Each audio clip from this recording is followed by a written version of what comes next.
கண்டிப்பாக பார்க்கணும். நம்ம ஃபோன் பார்க்குறோம், இப்போ எல்லாரும் நியூஸ் ஏன் பார்க்குறதில்ல? நியூஸ் பார்க்கணும்.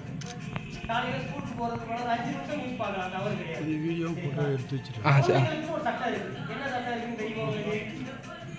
நான் சொல்கிறேன், உங்களுக்கு தெரியாது ஒன்றும் இல்லை. குழந்தைகள் பாதுகாப்பு சட்டம் 2012 சிறப்பாக அவங்க அறிமுகப்படுத்துறாங்க. சரிங்களா? அந்த சட்டம் என்ன சொல்லுது? குழந்தைகளுக்கு தவறான என்ன நடந்தாலும் அதுக்கு சிறப்பு தண்டனை, அதுக்குன்னு தனியாக சிறப்பு நீதிமன்றம் இருக்கு, சிறப்பான நீதிபதிகள் இருக்காங்க, அவங்களுக்கு சிறப்பு தண்டனை.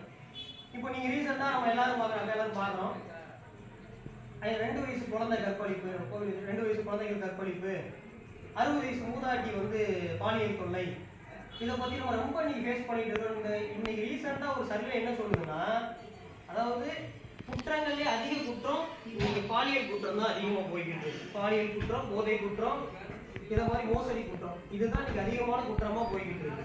அப்ப இதுல இருந்து நம்ம எப்படி தற்காத்துக்கிறது? இன்னைக்கு இந்த சமுதாயத்துல இவ்வளவு பாலியல் குற்றங்கள் மத்தியில அப்ப நம்ம என்ன பண்ணணும்? ஃபர்ஸ்ட் ஒருத்தங்க நம்ம எந்த கண்ணோட்டத்துல நம்மளை பாக்குறாங்க, அப்போ அதை நம்ம எப்படி தெரிஞ்சுக்கணும்? கண்டிப்பா இப்ப நம்ம வீட்டுல அம்மா அப்பா பாக்குற கண்ணோட்டத்துக்கும் மற்றவங்க பாக்குற கண்ணோட்டத்துக்கும் வித்தியாசம் இருக்குல்ல? சிம்பிளா அதே மாதிரிதான் ஒருத்தங்க நம்மள ஒருத்தங்க தொடுறாங்க, பேக் டச் கொடுத்து நம்மள கையை தொட்டா கை கொடுங்க, ஷேக்கன் கொடுக்கறது, கையை கொடுக்கறதுக்கும் தோல்ல கை போடுறது வித்தியாசம் இருக்கா? இதுதான் அந்த வித்தியாசம், நமக்கு தெரியும். அப்ப நீங்க என்ன சொல்லணும்? இது தப்பு அப்படின்னு சொல்லிட்டு இதுக்கு நீங்க பண்ணீங்கன்னா எங்க அம்மா அப்பாட்ட நீங்க எதையுமே முதல்ல அம்மா அப்பாட்ட அப்புறம் ஆசிரியர்கிட்ட கண்டிப்பான முறையில நீங்க நம்மளை பாதுகாக்கிறதுக்கு இருக்கிறாங்க. சரிங்களா? போலீஸ் நம்மளோட நண்பர்கள் தான். இது நம்ம ஒரு குற்றத்தை போய் போலீஸ்ல சொல்ல போறோம், இந்த மாதிரி எனக்கு இந்த மாதிரியான ஒரு சம்பவம் நடந்துருச்சு, என்ன இந்த மாதிரி ஒரு இது நடக்குது. அப்போ அந்த போலீஸ் எக்ஸாம்பிள் இப்போ நடந்த சம்பவம் 7 நாட்கள் போலீஸ் அதிகாரிகள் நம்ம விளாத்திக்குளத்தில் நடந்த சம்பவத்தையும் வச்சுக்கலாம். யாருமே டிஸ்டர்ப் பிடிக்கல. அப்போ போலீஸ் ஸ்டேஷன் முதல்ல கம்ப்ளைண்ட் கொடுக்கும் போது அந்த கம்ப்ளைண்ட் எடுக்காத போது போலீஸ் அதிகாரிகளுக்கு மேலேயே சுப்ரீம் கோர்ட் ஆஃப் இந்தியா அதிகாரம் எடுத்து அனைவரையும் டிஸ்மிஸ் வேலையை விட்டு நீக்கி மேலும் அவர்களுக்கு தண்டனையும் கொடுத்திருக்கு நீதிமன்றம். ஏன் மக்களோட தீர்க்க தான் நீங்க இருக்கிறீங்க, நம்ம எதனாலும் போலீஸ் அணுகலாம். அப்படி போலீஸ் கேட்கலன்னா கூட நம்ம அடுத்த கட்டமா போலீஸ் நம்ம கம்ப்ளைண்ட் எடுக்கிறதா கூட நீதிமன்றம் அணுகலாம் தாராளமா. இன்னைக்கு நம்ம காசு இருந்தாதான் நீதிமன்றம் அணுகணும்னு அவசியமே கிடையாது. ஃபர்ஸ்ட் விஷயம், நமக்கு இலவச சட்ட உதவி மையம் இருக்கு, அங்க போய் நம்ம கண்டிப்பா நீதிமன்றத்தை அணுகலாம். நீதிமன்றம்ங்கிறது நமக்கு தேவையான உரிமையை நமக்கு மீட்டு கொடுக்கறது தான் நீதிமன்றம் இருக்குது. இதுதான் சட்டத்தை பொறுத்த வரைக்கும். இப்போ பெண்களை பொறுத்த வரைக்கும் நமக்கு நிறைய சட்டம் இருக்கு. நீ பெண்களுக்கு வீட்டுல டொமஸ்டிக் வயலன்ஸ் சொல்லுவாங்க எக்ஸாம்பிளுக்கு, பெண்கள் பாதுகாப்பு சட்டம், பெண்கள் உரிமை சட்டத்துல நீங்க நம்ம ஊர்ல பாத்தீங்கன்னா உங்களுக்கு எல்லாமே வீடு நமக்கு எல்லாம் கொடுத்துறோம். ஆனா பல பெண்களுக்கு வீட்டுல பாத்தீங்கன்னா நகை போடலாம் சொல்லி கணவர் வீட்டுல இருந்து கொடுமை, எனக்கு சொத்து கொடுக்கல, அடிக்கிறது, பெண்களை கொச்சையா பேசுறது, இதுவும் குற்றம் தான். பெண் சுதந்திரமா வாழ்றதுங்கிறது இன்னைக்கு இந்த சமுதாயத்துல ஃபண்டமெண்டல் ரைட்ஸ், அதாவது நம்மளோட உரிமை அது. அப்ப நீங்க அந்த நம்ம உரிமையை கூட நமக்கு வெளியில போகிறதுக்கு பயன்ற சூழ்நிலை ஆயிடுச்சு. இஸ்தபா இப்போ கொஞ்சம் கூட பேசும்போது கூட நம்ம பெண்கள் ஒரு அவசர உதவி வேலை கூட இங்க இருந்து நம்ம அவ்வளவு தூரம் நடந்து போகணும். அப்ப அதுக்கு கூட நீங்க பாதுகாப்பா போக முடியாத சூழ்நிலை நம்ம வாழ்ந்துட்டு இருக்கோம். அப்ப எதையுமே நோ சொல்லக்கூடாது, கட்டாயம் நோ சொல்லணும், எதையுமே நோ சொல்லணும், தவறுன்னு சொல்லி பழகணும். எந்த விஷயத்திலையுமே தைரியமா இருக்கணும். பெண்கள் ஆணவ தைரியமானவங்க. உண்மையை சொல்லணும், என்ன பொறுத்த வரைக்கும் 100% பெண்கள் தான் தைரியமானவங்க. ஆனா அந்த தைரியத்தை மூடி வைக்கப்பட்டிருக்கிறோம். அதை உடச்சு நம்ம வெளியில் எடுத்துக்கிறோம். அதுக்கு என்ன வேணும்? நமக்கு கல்வி வேணும், கட்டாயமான முறையில கல்வி வேணும். இப்போ நம்ம ஊர்ல இருந்து கல்லூரிக்கு 35 கிலோமீட்டர் தள்ளி தான் போய் நம்ம படிச்சுட்டு வரோம். ஏதோ ஒரு சிலர் செய்த தவறால பல பேரோட கல்வி இன்னைக்கு நம்ம சமுதாயத்தில் தடைப்பட்டு இருக்கு. முதல்ல அது ரொம்ப தவறான ஒண்ணு.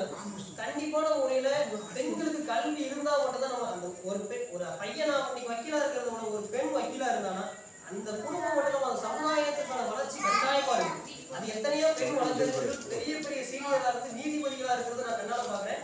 நாங்க ஒரு தாக்கத்தை ஏற்படுத்தினா அவங்க 5 மடங்கான தாக்கத்தை ஏற்படுத்துவாங்க. பெண்களுக்கான சட்ட பாதுகாப்புன்றது ஒரு பெண்ணால எங்களால எவ்வளவு ஏற்படுத்தி கொடுக்குமோ அதை விட பெண்களால ஏற்படுத்தி கொடுக்க முடியும் அதிகம். ஏன்னா ஏன் சொல்றோம், நான் ஒரு வக்கீல்ன்றாங்க, உங்களே ஒரு வக்கீல் வரணும் கட்டாயமா, நீங்க ஒரு நீதிபதி ஆகணும் அப்படிங்கிறது என்னோட ஆசை. நீங்க அதுக்காண்டி கண்டிப்பான முறையில உழைக்கணும், படிக்கணும், மெயினா படிக்கணும். இன்னைக்கு நம்ம ஊர்ல எல்லாரும் படிக்க வைக்க ரொம்ப ஆசைப்படுறாங்க, நம்ம படிக்கணும். இன்னொன்று பெற்றோர்களுக்கான ஒரே ஒரு சின்ன என்னோட ஒரு சஜஷன் என்னன்னா, கண்டிப்பான முறையில் பிள்ளைகளை படிக்கிறதுக்கு நம்ம டைம் கொடுக்கணும். நம்ம இன்னைக்கு வந்து நம்ம ஊர்ல நம்ம நிறைய பார்க்குறோம். சின்ன வயசுலேயே கல்யாணம் பண்ணி வச்சிடறோம், சின்ன வயசுலேயே இது பண்ணி வச்சிடறோம். ஒரு புரிய காரணம் நிறைய சம்பவம் அவங்க வருஷங்கள் நிறைய குற்றங்கள். ஆனால் வந்து வருங்காலங்களில் நம்ம சமுதாயத்தை நம்ம ஒரு கட்டத்துக்கு எடுத்துட்டு போகணும். நம்ம பிள்ளைகளை பாதுகாக்கணும். வருங்கால தலைமுறைக்கு வந்து இன்னைக்கு உள்ள சொசைட்டி, அதாவது அனைத்து சொசைட்டியோட வெளியில வந்து வாழணும் அப்படின்னா. என் பேர் சுப்பராஜ், நான் அட்வொகேட்டா இருக்கேன், அதாவது வழக்கறிஞர் வக்கீலா இருக்கிறேன் மதுரையில். நான் என்ன பேச போறேன்னா, உங்களுக்கு தேவையானது, அதாவது குழந்தைகள் மற்றும் பெண்களுக்கு தேவையான சட்ட விழிப்புணர்வை பற்றி நான் பேச போறேன். ரொம்ப அது வந்து நமக்கு தேவையான ஒன்று, நம்ம தெரிஞ்சுக்க வேண்டிய ஒன்று, நம்ம தெரிஞ்சுக்க வேண்டிய ஒன்று கண்டிப்பான முறையில். நீங்கள் அதுவும் பெண்கள் கண்டிப்பாக தெரிஞ்சுக்க வேண்டிய ஒன்று. அதில் என்னன்னா, முதல்ல சட்டன்றது என்னங்கிறத நான் சிம்பிளாக எல்லாமே உங்களுக்கு புரிகிற மாதிரியே சொல்லிடுறேன். நான் சட்டத்தை பற்றி ரொம்ப விளக்கமாக சொன்னால் உங்களுக்கும் புரியாது, நான் எல்லாருக்கும் புரிகிற மாதிரி. சட்டன்றது ஒன்றுமே இல்லை. என்ன, உங்கள் வீட்டில் வந்து உங்கள் அம்மா அப்பா வந்து இது செய்யக்கூடாது, நீ செஞ்ச தப்பு, உங்கள் தம்பியை அடித்தா இது தப்பு, ஒரு பொருளை வந்து கேட்காம எடுத்தா இது தப்புன்னு சொல்கிறல, அதுதான் சட்டம். இது சிம்பிளாக சொல்லணும்னா, அதாவது ஒரு தவறான ஒன்றை செய்யக்கூடாது அப்படின்னு சொல்கிற சட்டம். அப்போ சட்டத்துக்குள்ளே என்ன வரும்? குற்றம். குற்றம்னா என்ன? தப்பு தான் குற்றம். அப்போ அந்த குற்றத்தை வந்து தடுக்கிறதுக்கு பேர் தான் சட்டம். இதுதான் சட்டம். மொத்தமாகவே சட்டமே இவ்வளோதான். இதை நான் பெருசாக சொல்கிறத விட இதுதான் சட்டம். அப்போ நம்ம என்ன செய்யணும்? இதை செய்யக்கூடாதுன்னா செய்யக்கூடாது. சரி, அப்படி அதை மீறி செஞ்சால் என்ன கிடைக்கும் சொல்லுங்க? தண்டனை கிடைக்கும் நமக்கு. அப்போ சட்டம், குற்றம், குற்றம் செஞ்சால் அதுக்கு தண்டனை. மொத்தமே எங்கள் வழக்கறிஞர் சொல்லுங்க இதுதான். சட்டம் இருக்குது, நாங்கள் அதை படிச்சிருக்கிறோம். குற்றம் நீங்கள் யாரோ ஒருத்தர் செஞ்சாங்கன்னா அந்த குற்றத்துக்கு என்ன தண்டனை, அது யார் கொடுப்பா? நீதிபதி கொடுப்பாங்க. உங்கள் வீட்டில் நீங்கள் தப்பு பண்ணால் அம்மா படிக்கிறாங்கல்ல, சத்தம் போடுறாங்கல்ல, அது மாதிரி தான் இருக்கும். இவ்வளோதான் மொத்தமே சட்டம்.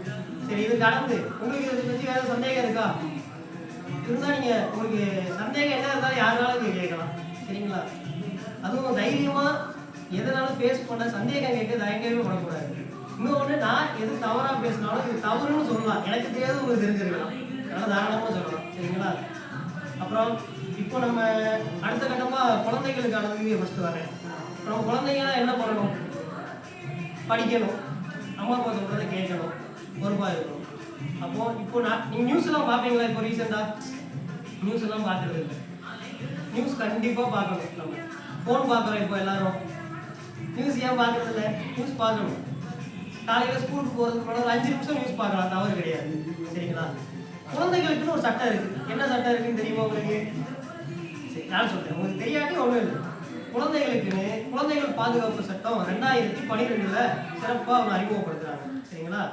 அந்த சட்டம் என்ன சொல்லுது? குழந்தைகளுக்கு தவறான என்ன நடந்தாலும் அதுக்கு சிறப்பு தண்டனை, அதுக்குன்னு தனியாக சிறப்பு நீதிமன்றம் இருக்குது, சிறப்பான நீதிபதிகள் இருக்காங்க, அவங்களுக்கு சிறப்பு தண்டனை. இப்போ நீங்கள் ரீசெண்டாக நம்ம எல்லாரும் பார்க்குறோம் 2 வயசு குழந்தை கற்பழிப்பு, 2 வயசு குழந்தைகள் கற்பழிப்பு, 60 வயசு மூதாட்டி வந்து பாலியல் தொல்லை, இதை பற்றி நம்ம ரொம்ப நீங்கள் ஃபேஸ் பண்ணிட்டு இருக்கோம். இன்னைக்கு ரீசெண்டாக ஒரு சர்வே என்ன சொல்லுதுன்னா, அதாவது குற்றங்கள்லேயே அதிக குற்றம் பாலியல் குற்றம் தான் அதிகமாக போய்கிட்டு இருக்கு. பாலியல் குற்றம், போதை குற்றம், இதை மாதிரி மோசடி குற்றம், இதுதான் இன்னைக்கு அதிகமான குற்றமாக போய்கிட்டு இருக்கு. அப்போ இதுல இருந்து நம்ம எப்படி தற்காத்துக்கிறது இன்னைக்கு இந்த சமுதாயத்தில் இவ்வளோ பாலியல் குற்றங்களுக்கு மத்தியில்?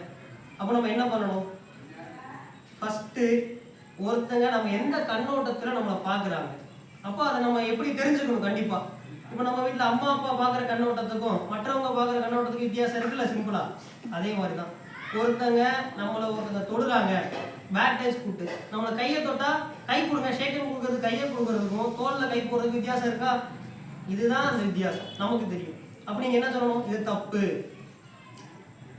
அப்படின்னு சொல்லிட்டு, இதுக்கு நீங்க வந்து பண்ணீங்கன்னா எங்க அம்மா அப்பாட்ட நீங்க வந்து எதையுமே முதல்ல அம்மா அப்பாட்ட, அப்புறம் ஆசிரியர்கிட்ட கண்டிப்பான முறையில் நீங்க வெளிப்படையா சொல்லணும்.